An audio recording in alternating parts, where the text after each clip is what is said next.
अस्सलाम वालेकुम, मेरा नाम है डॉक्टर अफीरा कलीम और मेरे साथ हैं doctor Shahzad Mirza from dental aesthetics. अस्सलाम वालेकुम सर। वालेकुम अस्सलाम, क्या हाल है फीरा? अल्हम्दुलिल्लाह सर। सर, आज का जो हमारा टॉपिक है वो काफ़ी इंपॉर्टेंट है और काफ़ी इन डिमांड है, वो है डेंटल अलाइनर्स। ट्रू। तो सर, सबसे पहले आप मुझे बताएं कि ये अलाइनर्स होते क्या चीज़ है। ठीक है, जैसा कि आपने मुझसे पूछा, ये डिमांड भी है और बहुत इसके ऊपर लोगों की क्वेश्चंस भी आते हैं। सो लेट्स सी कि डेंटल अलाइनर्स क्या होते हैं। तो ये मेरे हाथ में एक जो मॉडल है, ये बेसिकली एक डेंटल अलाइनर इस मॉडल के ऊपर पहना हुआ है। दांतों का सांचा है, इसके ऊपर डेंटल अलाइनर पहना हुआ है। तो बेसिकली आप देख सकते हैं कि ये अलाइनर ये है।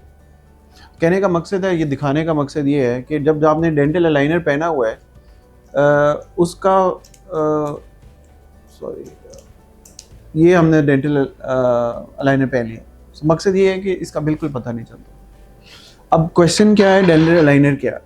Dental aligner is basically 3D technology, जिसमें आपके जो दांत, पहले हम आपको पता है कि सिर्फ जो कन्वेंशनल वे था वो था कि डेंटल जो आपकी ब्रेसेस के साथ आपके दांत आगे पीछे जो आपके मैल अलाइनमेंट है, क्राउडिंग है, या जो दांत को ठीक करने के लिए जो बच्चों को आप देखते हैं कि बहुत से बच्चों को ब्रेसेस लगी होती है, उसका ये एक ऑल्टरनेटिव है। और ये उसका एक ऐसा सलूशन आया है जिसमें 2-3 चीज़ों का बहुत फ़ायदा है।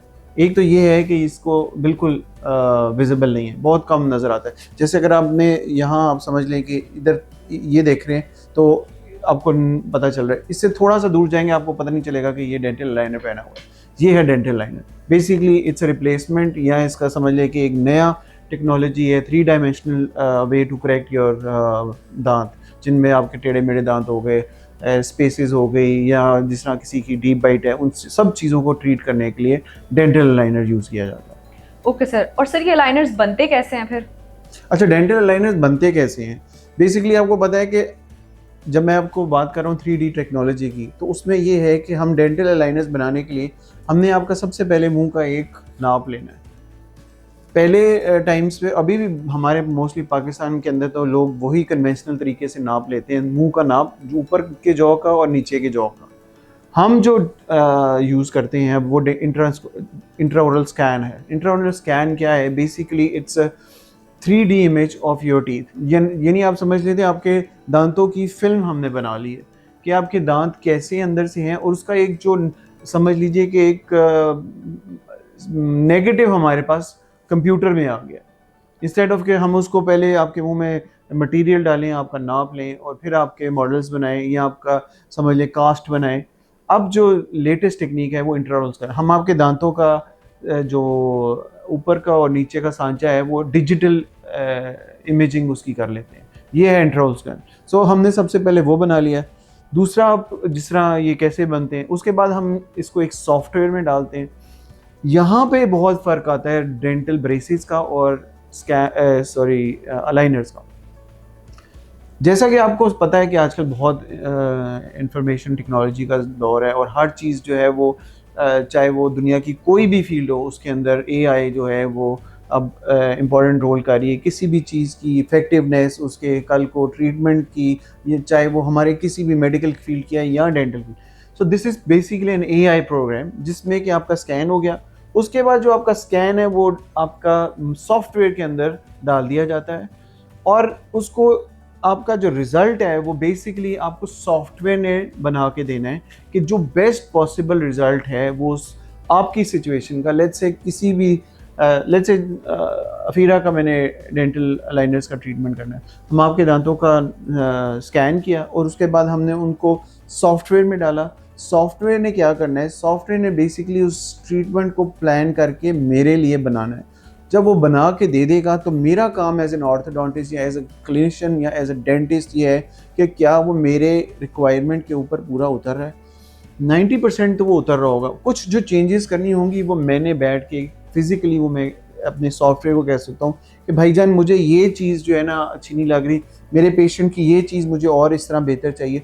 जब मैं अपना फीडबैक उस कंप्यूटर्स को देता हूँ या सॉफ्टवेयर को देता हूँ, वो उस फीडबैक को एक्सेप्ट करके उसी हिसाब से फिर एक और मुझे ट्रीटमेंट प्लान, जो कि एक वर्चुअल होता है, जिसको हम वर्चुअल कहते हैं। जैसे आप समझ रहे हैं AI का, मैंने जैसे कॉन्सेप्ट आपके साथ बात की, AI का कॉन्सेप्ट ये है कि जो आपके करंट सिचुएशन है, ब्रेसेस जब आप कराते हैं आपको डॉक्टर से पूछते हैं, डॉक्टर साहब मेरे दांतों का क्या एंड रिजल्ट होगा। तो डॉक्टर के पास तो कोई रिजल्ट नहीं होता ना, वो तो एक परसीव्ड होता है, या उसको पता होगा कि मैंने इसकी दांतों को तारे लगा के सीधा कर।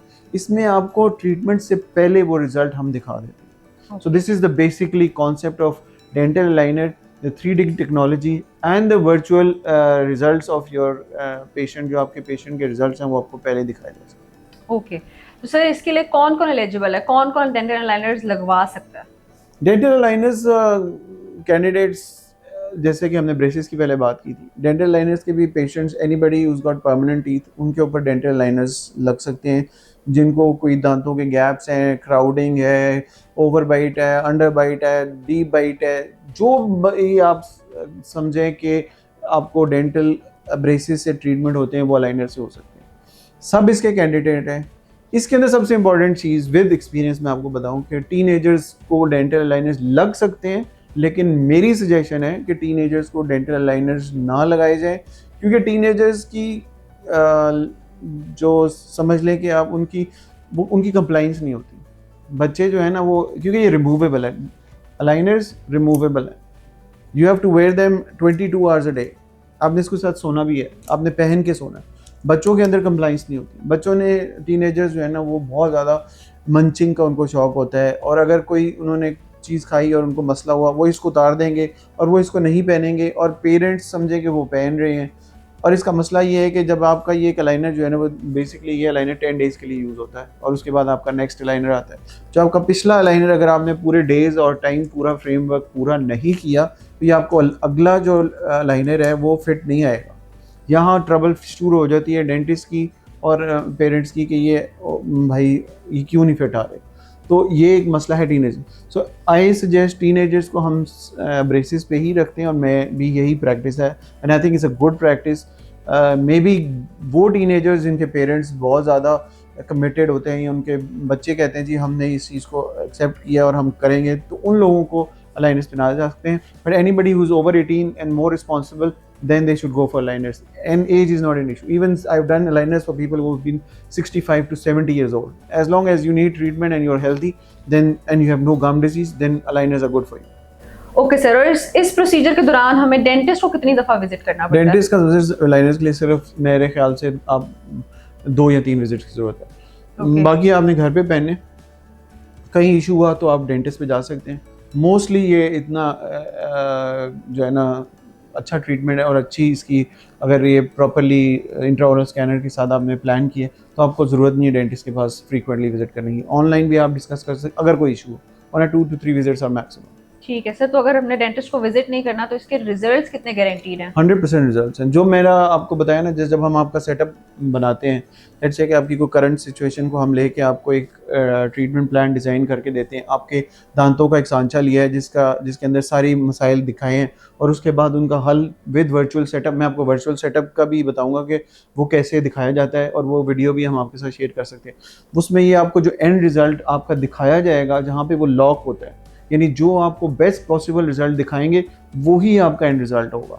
चाहे वो मेरे से करा रहे हैं, किसी से भी करा रहे हैं, वो सेटअप का रिजल्ट डिट्टो कॉपी होना चाहिए। ये गारंटी आपका डेंटिस्ट देगा। मैं अपने पेशेंट्स को तो ये गारंटी देता हूँ, जो सेटअप के ऊपर आपने मेरे साथ अग्री किया है, इसके ऊपर आपने कहा let's go and let's do this treatment, वो आपको सेट मिलेगा और वही उसका 100% रिजल्ट होगा। सो एग्रीड रिजल्ट के ऊपर ही हम काम करेंगे। ओके सर, और इसकी ड्यूरेशन ऑफ पीरियड कितना रहता है, कितने अरसे तक आपको अलाइनर्स पहनने होते हैं? Depending on the patient to patient vary करता है, कितनी आपकी मैल एक्लूजन है। क्या माइनर केस है तो आप समझ लें कि 4 to 5 मंथ्स, अगर थोड़ा सा माइनर टू मॉडरेट है तो आप ले लें कि तकरीबन आप समझ लीजिए कि 6 से 8 महीने। लेकिन डेंटल अलाइनर्स का ट्रीटमेंट, क्योंकि आप फास्ट ट्रैक अलाइनर्स हम यूज़ कर रहे हैं, इनका मतलब है कि they are using less time and doing a better job than braces. तो मैं समझता हूँ कि मेरे पास बहुत से cases over the past 15-20 years हम करें विद पैसेज ऑफ टाइम। हमने ये देखा है, मैंने भी, और जो कंपनीज़ के जो प्रोवाइडर्स हैं उस सब ने, हमने टाइम को कम किया, और अब हम बहुत लेट्स से केस ऐसा जो ब्रेसेस आपको 2 साल लगाएगा, ये आप तकरीबन 1.5 साल से 1.5 साल में आप ये कंप्लीट कर लेते हैं। Okay sir. सर अब सबसे इम्पोर्टेंट क्वेश्चन कि इसकी कॉस्ट क्या है इस पूरे प्रोसीजर? हाँ जी, ये सबसे इम्पोर्टेंट क्वेश्चन है, और वो क्वेश्चन जो है ना वो मेरा ख्याल है लोगों के माइंड मेकअप करता है। देखिए, aligners starting from depending on dentist to dentist, और बिकॉज आपको पता है रिसेंटली पाकिस्तान के अंदर इतनी फ्लक्चुएशन हुई है, आपको पता है कि डॉलर के रेट की वजह से, और ये सारी जो प्रोडक्ट्स हैं और जो सारी मटेरियल्स हैं ये सारे जो है ना इम्पोर्टेड है। अब ये चीज़ें obviously they have made a lot of difference, specially आप समझ लें कि फिर भी हम पाकिस्तान में एट द मोमेंट हमारी जो कॉस्ट है या जो हमारे डेंटिस्ट अपने पेशेंट्स को जो प्राइस कोट करते हैं वो क्वार्टर है बाहर के मुल्कों में। Okay. तो starting from 150,000 to 300,000 to 400,000 depending on the clinic to clinic, but minimum अब जो मेरे ख्याल से कि अगर आप देखें किसी एवरेज पर्सन को या किसी को, जिस तरह आप समझ लें कि ये वर्ड मैं यूज़ करना चाहूँगा कि एक मुनासिब कीमत होनी चाहिए, वो कम से कम 1.5 लाख होनी चाहिए। इससे कम अगर कोई आपको करके दे रहा है तो आप समझ लें कि उस आपकी कोई लॉटरी निकली है या उन्होंने कोई आपको अलाइनर का कोई ऐसा ट्रीटमेंट दे रहे हैं जो, क्योंकि ये इसकी कॉस्ट बहुत बढ़ गई। सो 1.5 लाख से लेके लोग अब तो 4 लाख भी चार्ज कर रहे हैं, depending on everybody and anybody, depending on patient to patient. Dental clinics के डिफरेंट रेट्स हैं, आपको पता है हर क्लिनिक का डिफरेंट रेट, लेकिन minimum I think it starts from 150,000 for both arches upper lower. और उसके बाद बाकी इसके अंदर अटैचमेंट्स भी होती हैं, वो भी हम आपको बताएंगे वो क्या है। इसके अंदर ही इलास्टिक बटिंग टेक्निक भी है, अगर स्पेसिंग ज़्यादा है, कोई रोटेशन है, इस तरह की चीज़ों को हल करने के लिए थोड़ा सा प्रोसीजर टाइम बढ़ जाता है और इसमें कॉस्ट भी थोड़ी सी ज़्यादा हो जाती है। सो मैंने जैसे आपको बताया यही एवरेज कॉस्ट है। Okay, thank you so much sir. Thank you. Okay, तो ये सारे क्वेश्चंस थे रिगार्डिंग डेंटल अलाइनर्स। अगर आपके भी कोई क्वेश्चंस हैं तो आप हमसे कमेंट सेक्शन में पूछ सकते हैं। Till then stay tuned and अल्लाह हाफिज़।